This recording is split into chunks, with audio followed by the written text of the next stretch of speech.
सारा प्रणाम।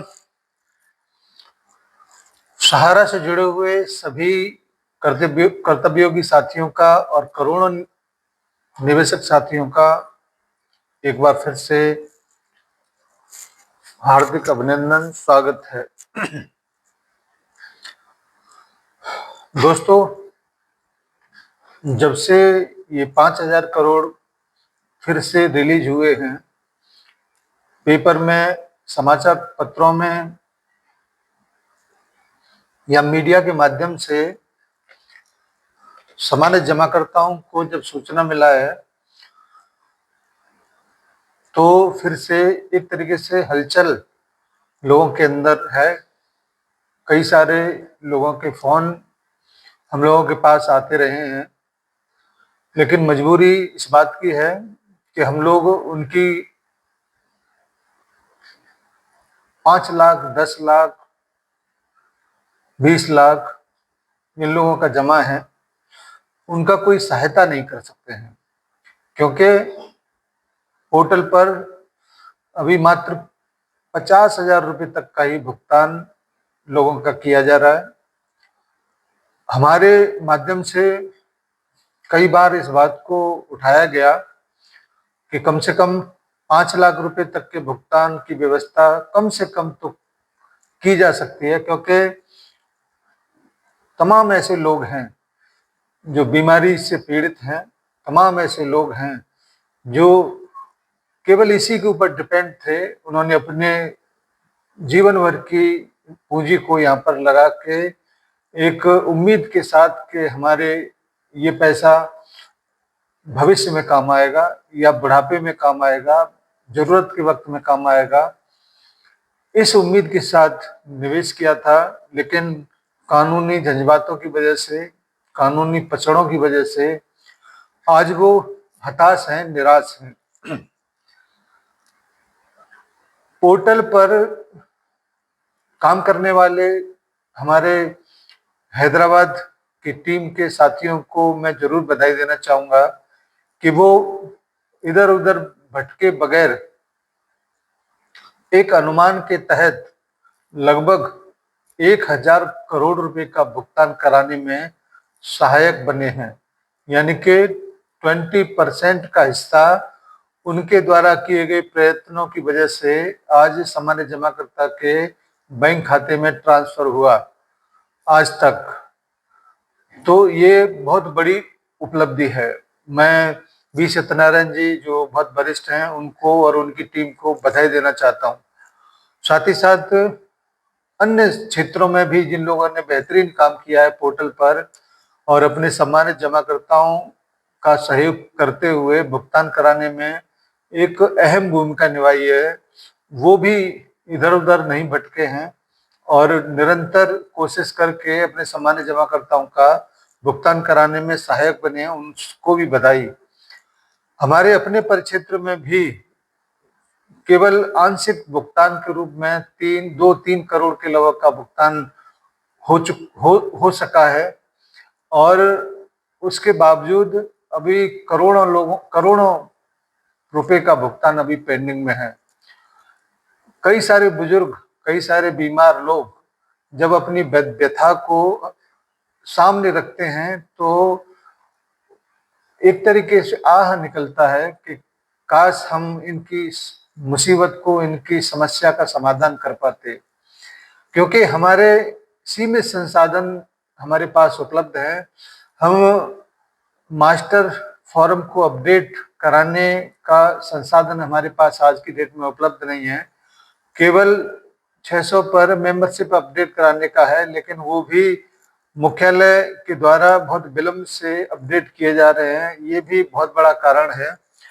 अगर मुख्यालय स्तर से 52 का जो व्यवस्था है या मास्टर फॉर्म का अपडेट करने का जो व्यवस्था है, वो ब्रांच स्तर पर अगर उपलब्ध कराया जाता तो शायद आज हम लोग 25,000 करोड़ रुपए के लगभग का भुगतान कराने में सक्षम हो गए होते, क्योंकि वो डिफिशियंसी जो ब्रांचों से दूर की जा सकती है, जो कमियां पोर्टल दिखाता है, डिफिशियंसी दिखाता है, उन कमियों को दूर करने के लिए जन सेवा केंद्र सफिशिएंट नहीं है, उसके पास वो संसाधन नहीं है कि वो कमियों को दूर कर पाए, और कमियां दूर करने के लिए जो संसाधन संस्था के पास थे, उन संसाधनों को कुछ लोगों की बदतमीजियों की वजह से, जो अवैध पैसा वसूल करते थे, उनकी वजह से उसको हटा दिया गया। इसका सीधा सीधा सा नुकसान हमारे सम्मानित जमाकर्ता को हुआ। अगर वो संसाधन आज की डेट में उपलब्ध रहते और डिफिशियंसी दूर करने के लिए अपने जमाकर्ता के कंधे से कंधा मिलाकर हम लोग अगर उसको सहयोग करते, तो शायद जो भुगतान वर्तमान समय में हुआ है, वो भुगतान आज से लगभग 1 साल पहले हो चुका होता। और हमारे तमाम साथियों ने जिस प्रकार से सहयोग किया है पिछले 3 महीने 4 महीने के अंदर, उसका परिणाम ये निकला कि अप्रैल, मई, जून और जुलाई के पीरियड में लगभग 3,500 करोड़ का पेमेंट हो गया। अगर यही तेजी हमारे कार्यकर्ताओं के माध्यम से अपने जमाकर्ताओं को सहयोग करते हुए अगर हम अगले 3 महीने में अगर दिखाते हैं, तो निश्चित रूप से 5,000 करोड़ का पेमेंट हम 3 महीने के अंदर करने में सक्षम होंगे। और फिर दोबारा से सहकारिता मंत्रालय सुप्रीम कोर्ट के समक्ष जाकर अधिक से अधिक धनराशि को प्राप्त करने के लिए जाएगा, और बड़ा अमाउंट भी भुगतान में आ सकता है। अभी 5,000 करोड़ रुपए जारी होने के बाद CRCS यानी कि सहकारिता मंत्रालय की ओर से कोई भी गाइडलाइंस जारी नहीं हुआ है। अगर नई गाइडलाइंस आती है और उसमें 50,000 रुपए से अधिक के भुगतान की व्यवस्था अगर कर दी जाती है, तो ये बहुत बड़ा राहत हमारे सम्मानित जमाकर्ताओं को होगा। ये बात हमको और आपको भी फक्र करने वाला है कि सहारनीय परिवार ही एकमात्र ऐसा संस्था है जिसके भुगतान की व्यवस्था में सहकारिता मंत्रालय की पहल पर पोर्टल के माध्यम से 5,000 करोड़ 6,000 करोड़ के लगभग का भुगतान हो चुका है, और 5,000 करोड़ अन्य भुगतान के लिए जारी हुआ, यानी कि 11,000 करोड़ रुपए के लगभग का भुगतान करने के लिए आपके पास फंड रिलीज हो चुका है, और उसमें से 6,000 करोड़ के लगभग का भुगतान जारी भी हो चुका है। ये अपने आप में एक इतिहास है। तो मैं अपने साथियों से ये जरूर कहना चाहूंगा, इधर उधर भटकने से बेहतर है, क्योंकि मन तो मेरा भी ये करता है कि हम लोग पोर्टल का बहिष्कार करें, और शुरू से भी हमने ये कहा है कि पोर्टल एक संसाधन छोटे आंशिक रूप से हो सकता है भुगतान में, लेकिन संपूर्ण भुगतान यहाँ से संभव नहीं है। मुझे याद आता है सारश्री जी के द्वारा एक प्रेस विज्ञप्ति यानी कि एक विज्ञापन में ये बोला गया था कि वैसे तो सुप्रीम कोर्ट का ये आदेश है कि 24,000 करोड़ रुपए का जो पेमेंट सेबी के पास उपलब्ध है, अंततः वो सहारा के पास आएगा, लेकिन इस बात की भी संभावना है कि एक अन्य एजेंसी के द्वारा कुछ व्यवस्था करके सहारा के सहयोग से भुगतान की व्यवस्था किया जाए। इस प्रकार से उन्होंने पूरा का पूरा डिटेल में एक विज्ञापन में दिया था, और वो बात पोर्टल के रूप में एकदम सत्य साबित हुआ। सहकारिता मंत्रालय के द्वारा पहल किया गया, सहारा की तरफ से सत्यापित करते हुए ये भुगतान की एक आंशिक रूप से व्यवस्था किया गया। इसका परिणाम ये निकला कि आज हम 11,000 करोड़ रुपए के भुगतान को करने के लिए तैयार हैं, यानी कि 6,000 हो गया, 5,000 अभी बाकी है। 5,000 की गाइडलाइन जब आ जाएंगी आपके बीच में, उन सारी गाइडलाइंस को लेकर हम दोबारा से आएंगे।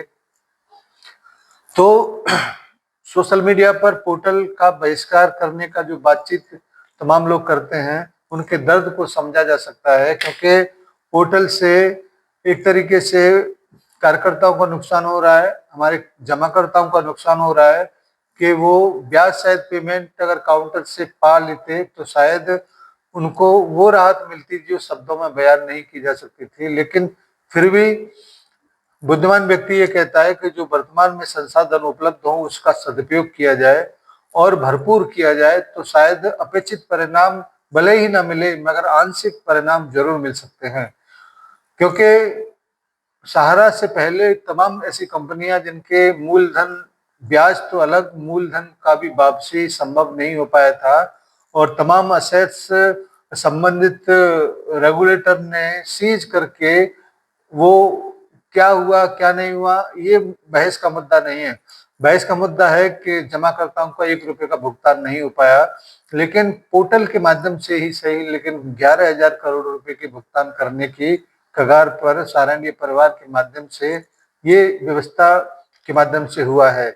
इसको भी एक तरीके से अप्रिशिएट करना चाहिए।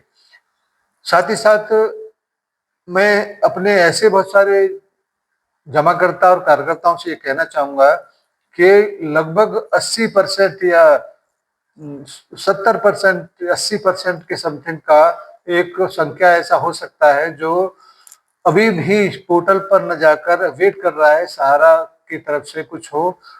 लेकिन मुझको ऐसा एहसास हो रहा है कि जब तक 25,000 करोड़ रुपए के अलावा का अमाउंट सहारा से भी अकाउंट में पड़ा हुआ है, तब तक शायद ही सहारा को व्यवस्था, जिम्मेदारी, भुगतान की काउंटर से व्यवस्था करने की जो व्यवस्था है वो शायद न हो। तो इससे बढ़िया ये है कि हम उसका 1 आध साल का इंतजार करें। उससे बेहतर ये है कि हम पोर्टल पर जाकर जो 50,000 से कम का अमाउंट है उसको एक बार डिमांड करा के उसको रिसबमिट करा दें, तो शायद ये 25,000 करोड़ रुपए का भुगतान चंद महीनों में हो सकता है। क्योंकि भुगतान टोटल की अगर बात करें तो 1 लाख करोड़ से ऊपर की व्यवस्था, 1 लाख करोड़ से ज्यादा का भुगतान हो सकता है। तो 25,000 करोड़ भुगतान हो जाने के बाद जब जिम्मेदारी सहारा के ऊपर होगी, फिर उसको इन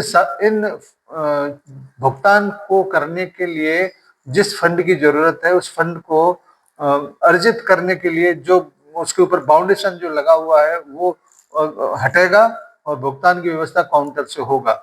लेकिन उससे पहले जितना भी हम लोग पोर्टल से भुगतान करा सकते हैं उसको जरूर करा लें, और विरोध करें, मना नहीं करता हूं, लेकिन फिर भी विरोध के साथ में हम काम भी करें। अपने सामान्य जमाकर्ताओं को भुगतान कराने में जो भी सहयोग बन पड़ता है वो जरूर कराएं।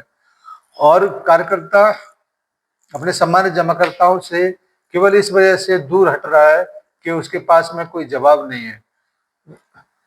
पोर्टल के रूप में सबसे बड़ा जवाब तो यही है कि किसी भी कानूनन व्यवस्था के तहत आपके ऊपर कोई क्लेम नहीं हो सकता। पोर्टल पर उसको ले जाकर उसकी व्यवस्था को कराने में सहयोग करें, इसी में सबका हित है। साथियों, आज का ये वीडियो मैं इस वजह से और आपके बीच में रख रहा हूँ क्योंकि कई लोगों के फोन या संपर्क करने का कोशिश वर्तमान में किया जा रहा है कि आगे क्या होने वाला है, क्या होगा क्या नहीं होगा। जिस चीज को हम लोग या हमारे बस में नहीं है उस चीज के बारे में, उस विषय वस्तु के बारे में अगर हम बात करेंगे तो निश्चित रूप से कहीं ना कहीं से हमको दिक्कत होगी। मुख्यालय का शीर्ष प्रबंधन कौन होगा, चेयरमैन कौन होगा, क्या होगा, वो छुप के कमरे में तो नहीं कर सकते। उसके बाकायदा समाचार पत्र में उसको सूचना मिलेगा, कई सारी जगह पर आपको देखने को मिल जाएगा। जो भी बदलाव होने वाले हैं वो कैसे बदलाव होंगे वो आने वाले समय में आपको मालूम हो जाएगा। तो इधर उधर भटकने की जरूरत शायद मुझे नहीं लगता है। इसी वजह से आपसे मैं आग्रह करता हूं कि पोर्टल पर जाकर अपना कर दिया है तो रिसबमिट कर दें, और डिफिशियंसी है, दूर नहीं हो रही है तो आप किसी भी, जहां पर भी उपलब्ध है, जो संसाधन उपलब्ध है उसके माध्यम से डिफिशियंसी को दूर करते हुए 50,000 से कम में किसी भी प्रकार का कोई डिफिशियंसी है तो छोटा मोटा कमियां दूर हो सकता है, दूर करा के उसको आप लोग रिसबमिट कराएं तो भुगतान आपके अकाउंट में जरूर आएगा। धन्यवाद आज की इस बैठक के लिए, और उम्मीद करते हैं कि कार्यकर्ताओं को फोन करने की जगह पर पोर्टल पर जाकर थोड़ा सा अगर आप मेहनत करेंगे तो निश्चित रूप से परिणाम आपके हक में होगा। सभी साथियों को सादर सारा प्रणाम। नई सूचनाओं के लिए, नई जानकारियों के लिए हम फिर दोबारा से उपस्थित होंगे। सभी निवेशक साथियों को सादर नमस्कार। जय हिंद, सादर सारा प्रणाम। धन्यवाद माननीय सभापति महोदय।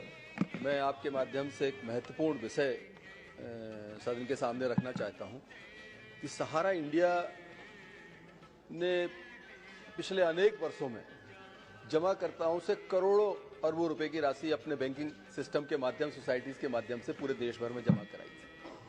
हालांकि मामला सब जुडिश है, लेकिन चूंकि न्यायिक विलंब के कारण हिंदुस्तान में लाखों लोग ऐसे हैं जिनका करोड़ों रुपया उनके बैंक में जमा है, और कई लोग तो आज हमारे बीच नहीं रहे, लेकिन जो हैं वो भी संघर्ष कर रहे हैं, उनका पैसा वापस नहीं मिल रहा। मैं आपको उदाहरण देना चाहता हूं। मेरे संसदीय क्षेत्र में करेली एक जगह है जहां पर श्री संजय जैन ने अपने जीवन की जमा पूंजी लाखों रुपए सहारा इंडिया में जमा कराई। कोविड के समय उनको कोरोना हुआ, वो जीवन मौत से संघर्ष किया, लाखों रुपए में उनकी मुश्किल से जान बची।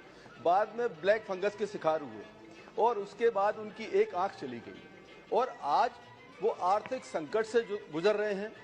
सहारा इंडिया न्यायालय में मामला होने के नाम पर भुगतान नहीं कर रहा।